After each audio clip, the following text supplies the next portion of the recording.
Gak apa-apa, bisa Grifa dimulai aja, gak apa-apa. Kalau nungguin semua kayaknya nggak bisa.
Dimulai ya teman-teman. Assalamualaikum warahmatullahi wabarakatuh. Selamat sore Waalaikumsalam. teman-teman. Selamat sore teman-teman. Sebelumnya saya ucapkan terima kasih kepada teman-teman yang sudah bergabung pada sore ini untuk pemaparan presentasi kelompok 13. Dan saya ucapkan terima kasih kepada Bapak Edi Wiharjo, SPD MPD MCS, selaku dosen pengampu belajar dan pembelajaran. Di sini kelompok 13 akan menjelaskan atau memaparkan teori aliran humanisme dari Abraham Maslow. Sebelumnya perkenalkan, nama saya Jihan Salma Saida, NIM akhir 150, dan rekan saya yaitu Perkenalkan, nama saya Agrifa Christine Lubantobing dengan NIM akhir 137. Saya Natasha Aprilia dengan NIM akhir 144. boleh next.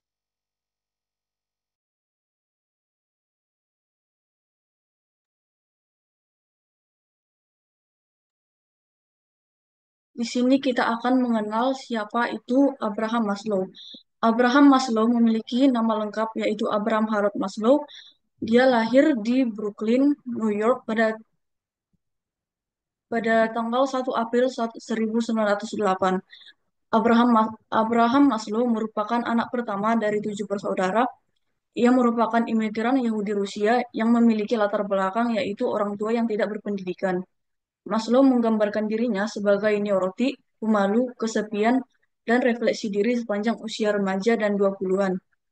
Abraham Maslow menikah dengan Bertha Goodman yang merupakan sepupu pertamanya. Abraham Maslow menerima gelar Agrifa sebentar. Ini untuk slide-nya kok nggak pindah-pindah?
Mohon tunggu sebentar ya teman-teman.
Sudah lanjut.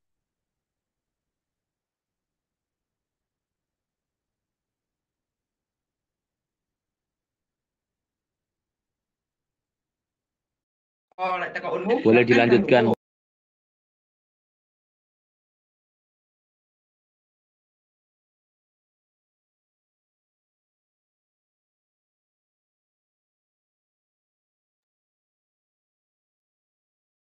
Baik, di sini terdapat biografi Abraham Maslow. Abraham Maslow memiliki nama lengkap, yaitu Abraham Harold Maslow, yang lahir di Brooklyn, New York pada tanggal 1 April tahun 1908. Abraham Maslow merupakan anak pertama dari 7 bersaudara. Ia merupakan imigran Yahudi Rusia yang memiliki latar belakang, yaitu orang tua tidak berpendidikan. Maslow menggambarkan dirinya sebagai neurotik, pemalu, kesepian, dan refleksi diri sepanjang usia remaja dan 20-an. Abraham Maslow menikah dengan Bertha Goodman yang merupakan sepupu pertamanya. Abraham Maslow menerima gelar sarjana pada tahun 1930, gelar magister pada tahun 1931, dan gelar doktor pada tahun 1934 yang semuanya dari University of Wisconsin. Abraham Maslow merupakan profesor di Brooklyn College pada tahun 1937 sampai 1951 dan di Universitas Brandeis pada tahun 1951 sampai 1961.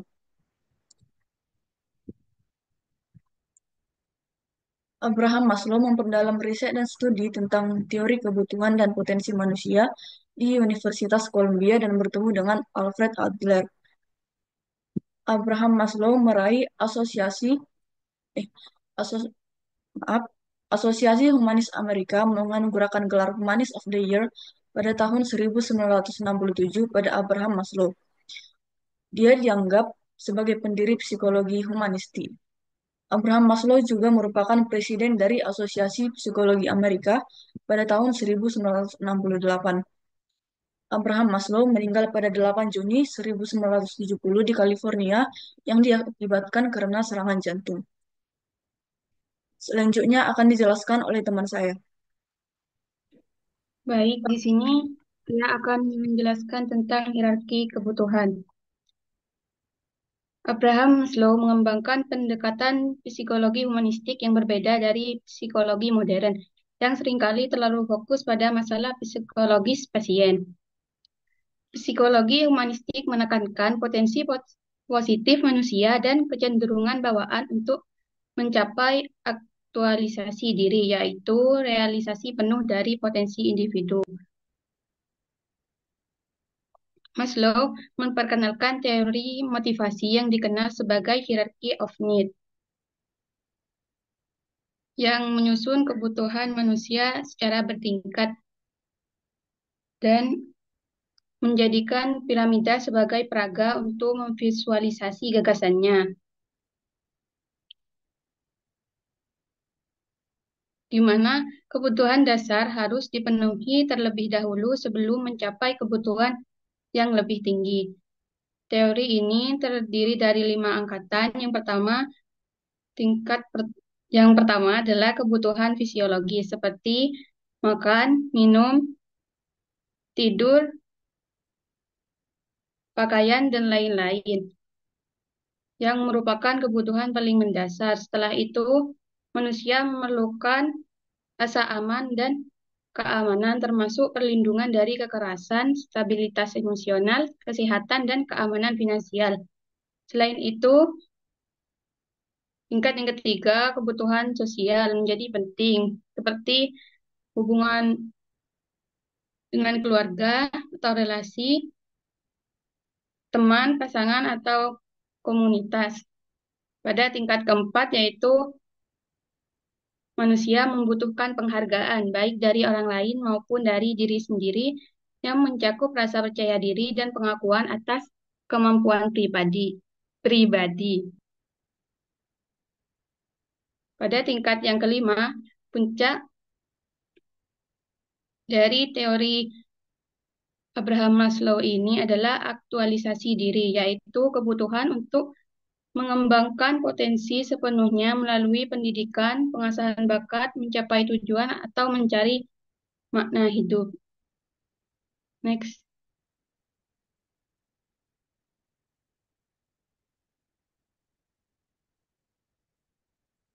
Internalisasi nilai-nilai pendidikan. Yang pertama, being values. Kesadaran yang mendalam tentang nilai-nilai positif. Pada bahasa ini, siswa tumbuh secara psikologis menuju kesadaran yang mendalam tentang nilai-nilai positif. Pandangan mereka tentang dunia muncul dengan cara yang berbeda dari apa yang mereka lihat sebelumnya. Yang kedua, higher values. Nilai ini bisa dicapai oleh mereka yang di fase value Fermi tersebut dan mampu mengembangkan kecintaannya terhadap nilai-nilai luhur seperti the good, the true, the right, the perfect, the beautiful, and the holy. Tahapan ini harus ditanamkan pada anak sebagai prinsip-prinsip kepribadian. Mereka akan dapat memperoleh peningkatan atau kesehatan psikologis, ketenangan mental, dan kesempurnaan moral seperti dialami oleh seseorang yang telah mencapai tingkat realisasi diri. Yang ketiga, self-concept. Tidak hanya mencintai dan mengadopsi nilai-nilai, tetapi juga dapat menggunakan nilai tersebut sebagai dasar untuk menilai berbagai hal. Namun, pada tahap ini, anak-anak tidak hanya mencintai dan mengadopsi nilai-nilai yang lebih tinggi. Mereka bisa menggunakan nilai-nilai tersebut sebagai dasar untuk menilai sesuatu. Dengan kata lain, mereka sudah mampu menentukan sendiri apa yang dianggap baik dan apa yang dianggap buruk. Baik, selanjutnya akan dijelaskan oleh rekan saya. Selanjutnya itu implementasi teori humanisme Abraham Maslow. Yang pertama yaitu memenuhi kebutuhan fisik dan biologi. Memenuhi kebutuhan fisik dan biologi berarti memastikan bahwa setiap siswa dapat menjaga kesehatan serta mendapatkan waktu istirahat yang memadai. Lalu yang kedua yaitu kebutuhan keselamatan dan keamanan. Memenuhi kebutuhan keselamatan dan keamanan yang berarti tenaga pendidik dapat memastikan siswanya mendapat rasa aman dan selamat dari berbagai hal negatif seperti bullying dan lain-lain. Selanjutnya, yang ketiga yaitu kebutuhan sosial. Kebutuhan sosial dapat dipenuhi melalui kegiatan kerja kelompok, di mana siswa berkolaborasi untuk menyelesaikan masalah atau tugas pembelajaran. Lalu yang keempat yaitu kebutuhan akan penghargaan. Memberikan penghargaan atau pengakuan kepada siswa yang berprestasi dari segi akademik maupun non-akademik yang dapat membantu membangun rasa percaya diri siswa. Lalu yang terakhir yaitu ada kelebihan dan kekurangan teori Abraham Maslow. Yang pertama itu kelebihan. Satu, memahami kebutuhan manusia secara bertahap. Teori ini menjelaskan bahwa manusia punya kebutuhan yang harus dipenuhi dari yang paling dasar seperti makan dan minum sampai kebutuhan tertinggi, yaitu mengembangkan potensi diri. Ini membantu kita memahami prioritas kebutuhan manusia. Lalu yang kedua yaitu berlaku di berbagai bidang. Teori Maslow ini nggak cuma dipakai di dunia psikologi, tapi juga digunakan di dunia kerja, pendidikan, bisnis, dan lainnya. Yang ketiga yaitu pendekatan holistik. Teori ini melihat manusia secara menyeluruh, bukan cuma kebutuhan fisik, tapi juga emosi, sosial, dan pengembangan diri. Jadi kita lebih paham soal kebutuhan hidup manusia. Lalu yang keempat yaitu sistematis untuk memenuhi motivasi. Dengan urutan yang jelas, teori ini memudahkan kita menganalisis apa yang mendorong seseorang bertindak, mulai dari memenuhi kebutuhan dasar dulu, baru naik ke tahap selanjutnya. Yang kelima yaitu fleksibel untuk individu. Meskipun ada urutan kebutuhan, teori ini cukup fleksibel. Misalnya, kebutuhan tiap orang bisa berbeda tergantung situasi mereka. Nah, ada yang lebih fokus di karir, ada juga yang lebih mementingkan hubungan sosial. Nah, untuk kekurangannya yaitu yang pertama, tidak berlaku universal. Teori ini tidak selalu cocok untuk semua orang atau budaya. Misalnya, ada budaya yang lebih mengutamakan kebersamaan dibandingkan kebutuhan pribadi. Lalu yang kedua yaitu minim bukti ilmiah. Yaitu teori ini lebih banyak berdasarkan pengamatan Maslow sendiri, bukan hasil penelitian yang kuat. Jadi beberapa ahli merasa kurang yakin dengan keakuratannya. Yang ketiga yaitu terlalu idealis. Maslow, Maslow mengasumsikan bahwa semua orang bisa mencapai tahap realisasi diri. Kenyataannya, tidak semua orang punya kesempatan atau kondisi untuk semua ke sana. Yang keempat yaitu kurang relevan di budaya tertentu. Teori ini cenderung lebih cocok untuk budaya barat yang individualistis. Sementara di budaya kolektif, prioritas kebutuhan bisa berbeda. Lalu yang terakhir yaitu terlalu sederhana. Kebutuhan manusia sebenarnya kompleks, tapi Maslow menjelaskannya dalam urutan yang kaku. Kadang kebutuhan seseorang tidak selalu berjalan sesuai hierarki tersebut. Uh, Selanjutnya yaitu ada video contoh penerapan teori Maslow.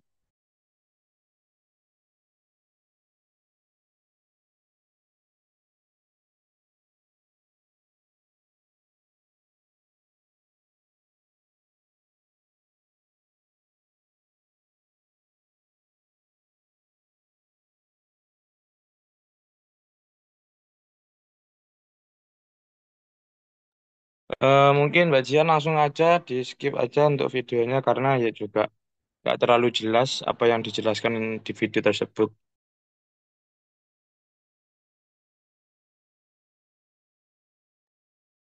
Oke, mungkin itu saja di presentasi dari kami. Mungkin teman-teman ada yang ditanyakan.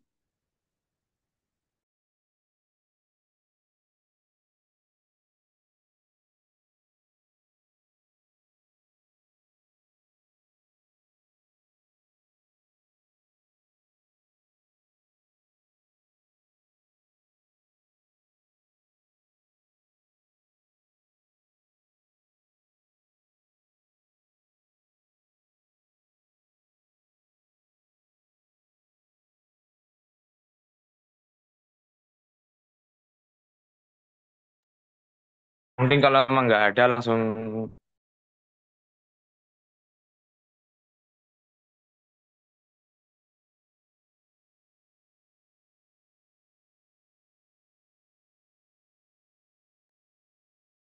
Karena waktunya juga mau habis, jadi terima kasih kepada teman-teman yang sudah bergabung pada Zoom kali ini. Sekian dari kelompok kami, kurang lebihnya mohon maaf. Wassalamualaikum warahmatullahi wabarakatuh. Waalaikumsalam. Waalaikumsalam warahmatullahi wabarakatuh. Warahmatullahi wabarakatuh. Permisi ya Grifa, mau nanya ini untuk Zoom-nya masih lama nggak durasinya? Tinggal 30 detik. Oh ya udah wis, makasih. Nanti dilanjutkan habis ini dapatkan link Zoom. SS Grip. Ya SS.